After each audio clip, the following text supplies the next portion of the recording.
Alors, l'estime de soi, j'en ai parlé dans d'autres vidéos, en espagnol, bien sûr. Je suis totalement bilingue, français-espagnol. Je parle assez bien l'anglais, donc la prochaine vidéo sera en anglais. Et là, je vais parler donc de l'estime de soi. Je vais lire un texte. J'espère qu'il vous plaira. Je pense que nous ne savons pas nous regarder parce que nous avons été habitués à la critique de nos parents constamment.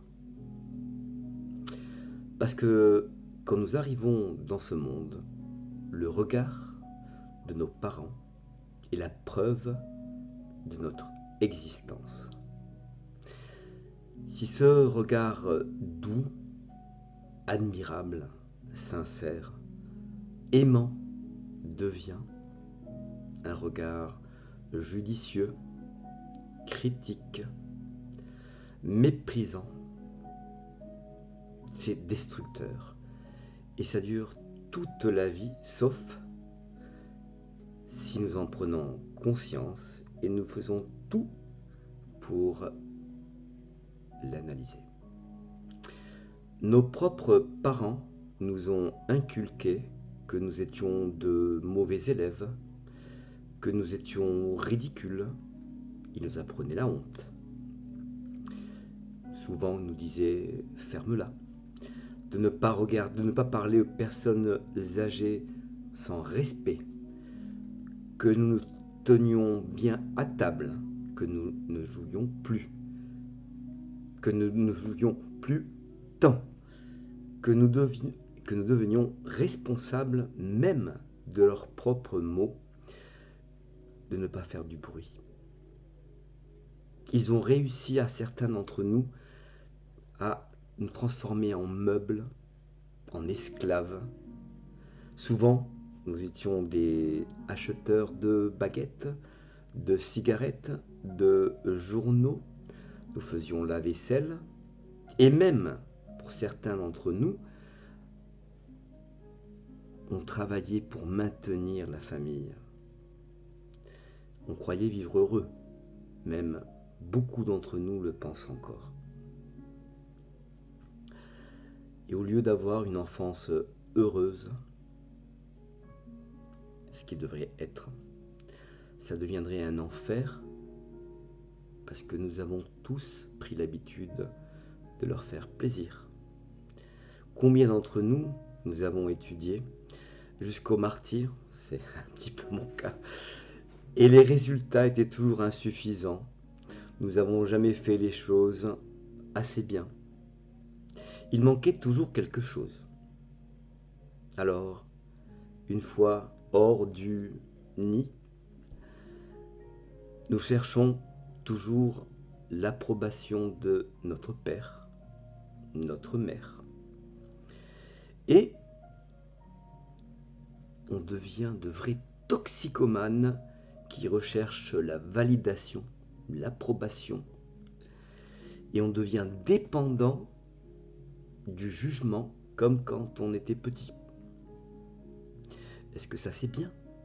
Est-ce que ça te plaît?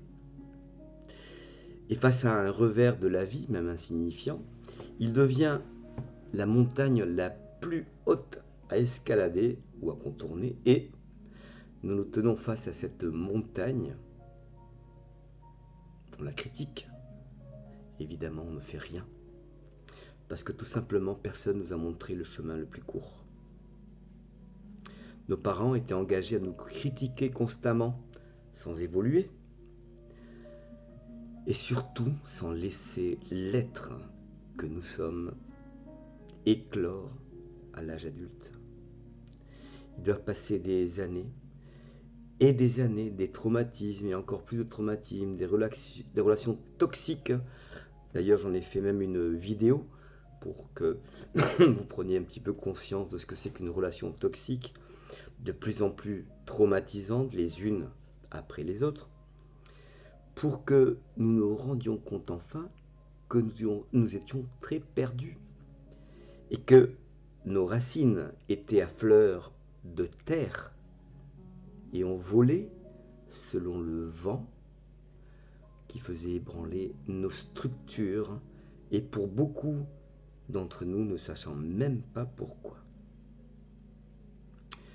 Reconnaître à quel point ils l'ont mal fait, analyser les détails d'une manière minutieuse, scientifique, pour si peu important qu'il semble, puisque nous devons donner de l'importance aux détails. Parce que quand on était enfant, les détails étaient importants. Jamais tant de manque d'amour n'a été au sein des familles. L'amour était si absent et les conséquences sont, à l'heure actuelle, évidentes. Le manque de contact humain que nous souffrons avec ce type d'éducation, et je pense que tout le monde est touché, puisque nous avons continué à nous regarder de la même manière que nos parents nous regardaient, en nous regardant nous-mêmes avec le même jugement qu'ils nous ont fait à nous. Et donc, notre amour propre, notre estime de soi est devenue inexistante. Parce que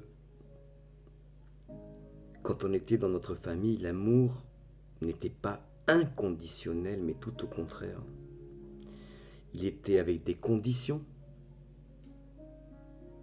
Trop de fois, ils ont profité de notre innocence. Et ils nous ont transformés en véritables soumissionnaires.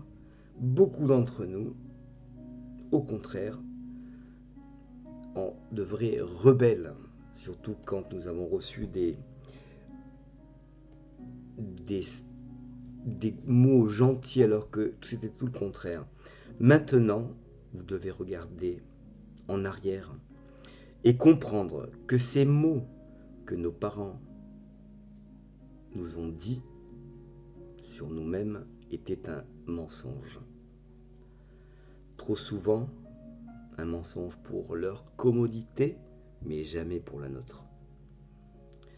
Nous devons commencer à revivre tous les épisodes dans le passé, avec une précision exquise, toutes les insultes, les mauvaises paroles, et leur donner leur justification. Surtout ne pas rester dans la confusion et ne sachant même pas pourquoi. Il est décisif et même guérissant de trouver une explication pour tous ces moments où l'enfant que nous étions ne comprenait pas ce qui lui arrivait, pour enfin libérer cet enfant par la compréhension. Alors quand l'adulte que nous sommes commence à se regarder avec admiration, courage, il retrouve sa dignité et il devient le héros de sa propre vie, son propre Superman ou Superwoman, et il commence à s'aimer. Et quand son amour pour soi devient tellement grand pour lui qu'il déborde, c'est seulement alors qu'il commence à aimer les autres.